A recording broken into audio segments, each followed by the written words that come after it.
നമസ്കാരം. വിവാദങ്ങളുടെയും വിമർശനങ്ങളുടെയും നടുവിൽ ഇന്ന് CPM-ന്റെ കേന്ദ്ര കമ്മിറ്റി യോഗം ചേരുന്നു. ഇപ്പോൾ ഈ വാർത്ത ബഹുമാനപ്പെട്ട പ്രേക്ഷകരുടെ മുന്നിലേക്ക് എത്തുമ്പോഴേക്കും അവിടെ CC യോഗം ചേർന്നിട്ടുണ്ടാകും എന്ന് തന്നെയാണ് മനസ്സിലാക്കാൻ കഴിയുന്നത്. പിണറായി വിജയനെതിരെയും MP ഗോവിന്ദനെതിരെയും 2026 നിയമസഭാ തെരഞ്ഞെടുപ്പിന് ശേഷം CPM-ൽ നിന്നും ഉയർന്നു വന്നിട്ടുള്ള വിമർശനങ്ങളും അതുപോലെ തന്നെയുള്ള ആരോപണങ്ങളുമെല്ലാം പരിഗണിക്കപ്പെടുമോ ഈ കേന്ദ്ര കമ്മിറ്റിയിൽ എന്നുള്ളത് കണ്ടറിയേണ്ടത് തന്നെയാണ്. ഒരു വേള നേതൃമാറ്റം തന്നെ ആവശ്യപ്പെട്ടുകൊണ്ട് CPM-ന്റെ ബ്രാഞ്ച് തലം മുതൽ സംസ്ഥാന സമിതി വരെ ചർച്ച ചെയ്യപ്പെട്ട കാര്യം തന്നെയാണ് തെരഞ്ഞെടുപ്പ് പരാജയവുമായി ബന്ധപ്പെട്ട് പിണറായി വിജയനും MP ഗോവിന്ദനുമാണ് ഇതിൻ്റെ ഉത്തരവാദിത്തം എന്നുള്ളത്.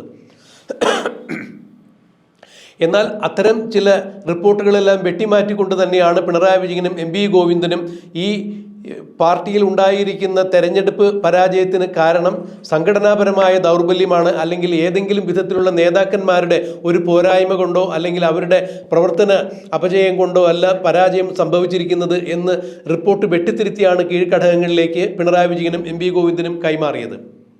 അതായത് ചുരുക്കി പറഞ്ഞാൽ 2026 നിയമസഭാ തെരഞ്ഞെടുപ്പിൻ്റെ പരാജയത്തിൻ്റെ ഉത്തരവാദിത്തം ഒരു കാരണവശാലും MP ഗോവിന്ദനോ പിണറായി വിജയനോ അല്ല, അത് പാർട്ടിയുടെ സംഘടനാപരമായ ദൗർബല്യത്തിൽ ഉണ്ടായ തോൽവിയാണ്. അതുകൊണ്ട് ഏതെങ്കിലും നേതാക്കന്മാരെ കോർണർ ചെയ്യേണ്ടതില്ല എന്ന് തന്നെയാണ് MP ഗോവിന്ദനും പിണറായി വിജയനുമെല്ലാം പരസ്യ പ്രസ്താവന നടത്തിയത്.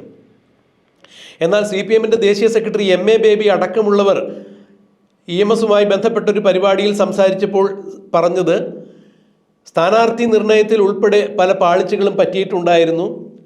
സ്ഥാനാർത്ഥി നിർണയിക്കുമ്പോൾ ആ സ്ഥാനാർത്ഥിക്ക് യോഗ്യതയുണ്ട് എങ്കിൽ പോലും അതിൽ ഒരു സ്വജനപക്ഷാപാതിത്വം ആരെങ്കിലും ആരോപിക്കുകയാണെങ്കിൽ ഞാനുമായി ബന്ധപ്പെട്ട ഒരു സ്ഥാനാർത്ഥിത്വ നിർണയമാണ് അവിടെ വരുന്നതെങ്കിൽ തീർച്ചയായും മറ്റാരെങ്കിലും ആകട്ടെ എന്നുള്ളൊരു തീരുമാനം കൈക്കൊള്ളണമായിരുന്നു, അതായിരുന്നു ശരി എന്ന് MA ബേബി പറയുമ്പോൾ അക്ഷരാർത്ഥത്തിൽ അത് തളിപ്പറമ്പിൽ MV ഗോവിന്ദൻ്റെ ഭാര്യ PK ശ്യാമളയെ നിർത്തി പാർട്ടിക്ക് ഉണ്ടായ മാനക്കേടും തോൽവിയും ചൂണ്ടിക്കാണിച്ചുകൊണ്ട് തന്നെയാണ് MA ബേബി സംസാരിച്ചത്.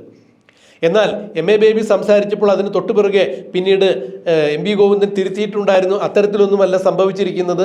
ഏതെങ്കിലും നേതാക്കന്മാരുടെയോ അല്ല എന്നുണ്ടെങ്കിൽ മറ്റേതെങ്കിലും പ്രവർത്തന പരാജയത്തിൻ്റെ അടിസ്ഥാനത്തിലല്ല ഇവിടെ 2026 നിയമസഭാ പരാജയം സംഭവിച്ചത്. അത് സംഘടനാ ദൗർബല്യമാണ്, സംഘടനയിലുണ്ടായ ചില ദൗർബല്യങ്ങളാണ് പാർട്ടിക്കുണ്ടായ കനത്ത പരാജയത്തിന് കാരണം എന്നാണ് പറഞ്ഞത്.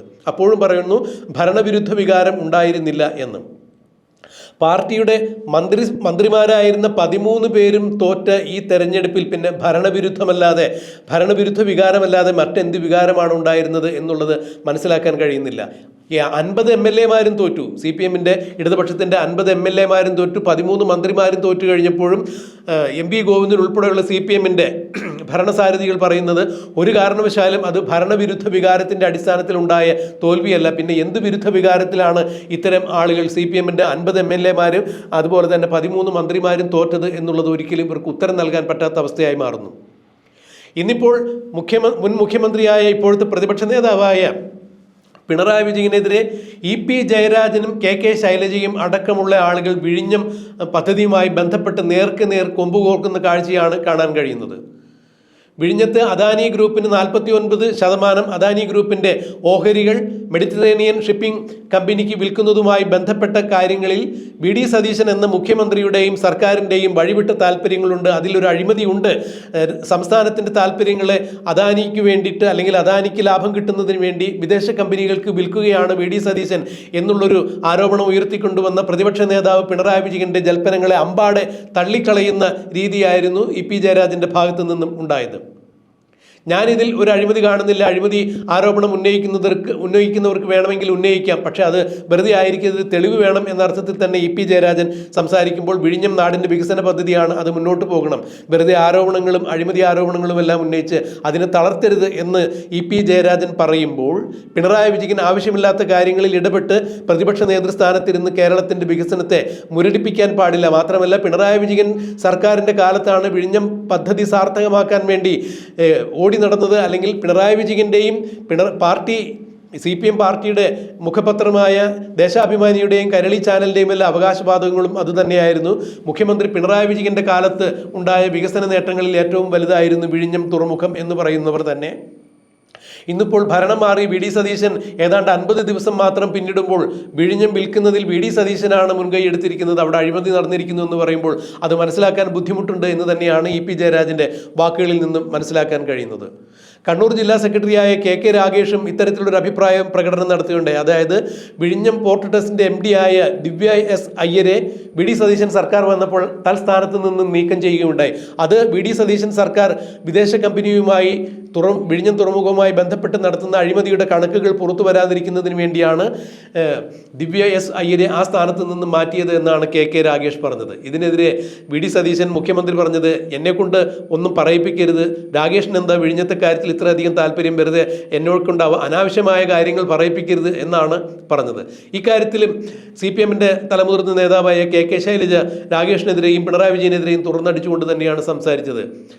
ഒരു സർക്കാർ മാറി അടുത്ത സർക്കാർ വരുമ്പോൾ സ്വാഭാവികമായും പല ഡിപ്പാർട്ട്മെൻറ്റുകളിലും ഭരിക്കുന്ന ഉദ്യോഗസ്ഥന്മാരെ മാറ്റാറുണ്ട്. അത് സ്വാഭാവികമായ കീഴ്വഴക്കം മാത്രമാണ്. അത് വിഴിഞ്ഞം പദ്ധതിയിലുള്ള അഴിമതികൾ പുറത്തു വരാതിരിക്കുന്നതിന് വേണ്ടിയാണ് ദിവ്യ എസ് അയ്യരെ മാറ്റിയത് എന്നുള്ള വാദത്തോട് ഞാൻ യോജിക്കുന്നില്ല. അത് അസ്വാഭാവികമായ നടപടിയായി തോന്നുന്നുമില്ല എന്ന് കെ ശൈലജ പറയുമ്പോൾ, പണ്ടൊന്നും ഇല്ലാത്ത വിധം CPM-ൽ ഭിന്ന സ്വരങ്ങൾ ഉണ്ടായിരിക്കുന്നു. നേരത്തെ CPM ഔദ്യോഗിക നേതൃത്വം ഒരു അഭിപ്രായം പറഞ്ഞു കഴിഞ്ഞാൽ പിന്നെ എല്ലാ ആളുകളും, അതായത് പ്രവർത്തകരും അണികളും പോസ്റ്റ് ഒട്ടിക്കാൻ നടക്കുന്നവരും കൊടി പിടിക്കാൻ നടക്കുന്നവരും എല്ലാവരും പറയുന്നത് അതേ അഭിപ്രായം തന്നെയായിരിക്കും.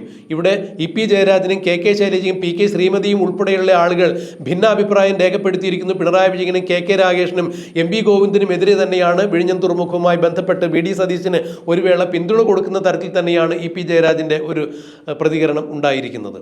നാട്ടിൽ വികസനം ഉണ്ടായിരിക്കണം, ഏതെങ്കിലും കാരണങ്ങൾ ചൂണ്ടിക്കാണിച്ചുകൊണ്ട് അഴിമതിയാണ് എന്ന് വരുത്തി തീർത്തുകൊണ്ട് തെളിവില്ലാതെ ഇത്തരം വികസന പ്രവർത്തനങ്ങളെ മുരടിപ്പിക്കരുത്, പിന്നോട്ടടിക്കരുത് എന്ന് തന്നെയാണ് ഇ പി ജയരാജൻ പറഞ്ഞു വച്ചത്. അക്ഷരാർത്ഥത്തിൽ ഇന്ന് കൂടുന്ന CC-യിൽ ഇത്തരം കാര്യങ്ങൾ ചർച്ചയാകും എന്ന് തന്നെ പറയപ്പെടുന്നു. എന്നാൽ നേതൃമാറ്റവുമായി ബന്ധപ്പെട്ടുള്ള ചർച്ചകളൊന്നും നടക്കാൻ സാധ്യതയില്ല. എന്നാൽ മറ്റൊരു കാര്യം കൃത്യമായി ഉന്നയിക്കപ്പെടാൻ സാധ്യതയുണ്ട്. പാർട്ടിക്ക് വിരുദ്ധമായി പാർട്ടി അണികൾ ഇത്തരം കാര്യങ്ങൾ സംസാരിക്കുന്നത്, പരസ്യമായി സംസാരിക്കുന്നത് വിലക്കാനുള്ള ഒരു തീരുമാനത്തിലേക്ക് നീങ്ങാൻ സാധ്യതയുണ്ട്. മാത്രമല്ല, ഇക്കഴിഞ്ഞ 2026 തിരഞ്ഞെടുപ്പിൽ പാർട്ടിക്ക് അകത്തു നിന്ന് തന്നെയുള്ള വിമത സ്ഥാനാർത്ഥികൾ മത്സരിക്കുകയും തളിപ്പറമ്പിലും പയ്യന്നൂരുമെല്ലാം മത്സരിക്കുകയും അവർ UDF-ന്റെ പിന്തുണയോടുകൂടി വൻപിച്ച വിജയം കരസ്ഥമാക്കുകയും ചെയ്തതോടുകൂടി പാർട്ടിയിലുള്ള ചില ആളുകൾക്ക് പാർലമെന്ററി മോഹം ഉണ്ടായിരിക്കുന്നു. ഈ അധികാരമോഹങ്ങൾ പാർട്ടിയെ നശിപ്പിക്കുന്നതായിരിക്കും. അത്തരത്തിലുള്ള പ്രവണതകൾ ഇനി പാർട്ടിയുടെ ഭാഗത്തു നിന്നും ഉണ്ടാകാതിരിക്കുവാൻ വേണ്ടി, പാർട്ടി അണികളുടെ ഭാഗത്തു നിന്നും ഉണ്ടാകാതിരിക്കുവാൻ വേണ്ടിയുള്ള തീരുമാനങ്ങളും ഈ കേന്ദ്ര കമ്മിറ്റിയിൽ കൈക്കൊള്ളും എന്നാണ് പറയാൻ കഴിയുക. എന്തായാലും അടുത്ത കേന്ദ്ര കമ്മിറ്റി കൂടുമ്പോഴേക്കും പ്ലീനം വിളിക്കാതിരിക്കാനുള്ള സാധ്യതകൾ പിണറായി വിജയനും MV ഗോവിന്ദനും എല്ലാം ആലോചിക്കുന്നുണ്ട് എന്നാണ് മനസ്സിലാക്കാൻ കഴിയുന്നത്. പ്ലീനം വരികയാണെങ്കിൽ ആ പ്ലീനത്തിലൂടെ പിണറായി വിജയനെയും MV ഗോവിന്ദനെയും എല്ലാം നീക്കം ചെയ്യണം എന്ന് CPM-ന്റെ കേന്ദ്ര കമ്മിറ്റി അംഗങ്ങൾ ഉൾപ്പെടെയുള്ള ആളുകൾ, സംസ്ഥാന സമിതി അംഗങ്ങൾ ഉൾപ്പെടെയുള്ള ആളുകൾ ആവശ്യപ്പെടാനുള്ള സാധ്യതയുണ്ട്. അങ്ങനെയെങ്കിൽ ആ ഒരു പ്ലീനം ഒഴിവാക്കുന്നതിന് വേണ്ടിയുള്ള നടപടിക്രമങ്ങളുമായി പിണറായി വിജയനും MV ഗോവിന്ദനും എല്ലാം മുന്നോട്ട് പോകുന്നു എന്നുള്ളതാണ് മനസ്സിലാക്കാൻ കഴിയുന്നത്. MV ഗോവിന്ദൻ പിണറായി വിജയനെ താങ്ങി നിൽക്കുന്നതിൻ്റെ ഉദ്ദേശം MV ഗോവിന്ദന് നിലനിൽപ്പുണ്ടാവണമെന്നുണ്ടെങ്കിൽ പിണറായി വിജയനെ സപ്പോർട്ട് ചെയ്താലേ പറ്റുള്ളൂ. അതുകൊണ്ടാണ് MV ഗോവിന്ദൻ പിണറായി വിജയനൊപ്പം നിൽക്കുന്നത് എന്ന് രാഷ്ട്രീയ നിരീക്ഷകരും ചൂണ്ടിക്കാണിക്കുന്നു. എന്തായാലും ഇന്ന് ചേരുന്ന കേന്ദ്ര കമ്മിറ്റിയിലേക്ക് ഇ പി ജയരാജൻ എത്തിച്ചേർന്നിട്ടില്ല. എപ്പോഴാണ് അദ്ദേഹം വരിക എന്നുള്ളത് അറിയില്ല. ഈ വാർത്ത എടുക്കുന്ന സമയം വരെയും ഇ പി ജയരാജൻ കേന്ദ്ര കമ്മിറ്റിയിലേക്ക് എത്തിയിട്ടില്ല. എന്നാൽ മറ്റു നേതാക്കളെല്ലാം വന്നുകൊണ്ടിരിക്കുന്നു. ഇനി എന്താണ് കേന്ദ്ര കമ്മിറ്റിയിൽ ഉരുത്തിരിഞ്ഞു വരാനുള്ള തീരുമാനം എന്നുള്ളത് നമുക്ക് സാഗൂതം വീക്ഷിക്കാം, കണ്ടറിയാം, കാത്തിരിക്കാം.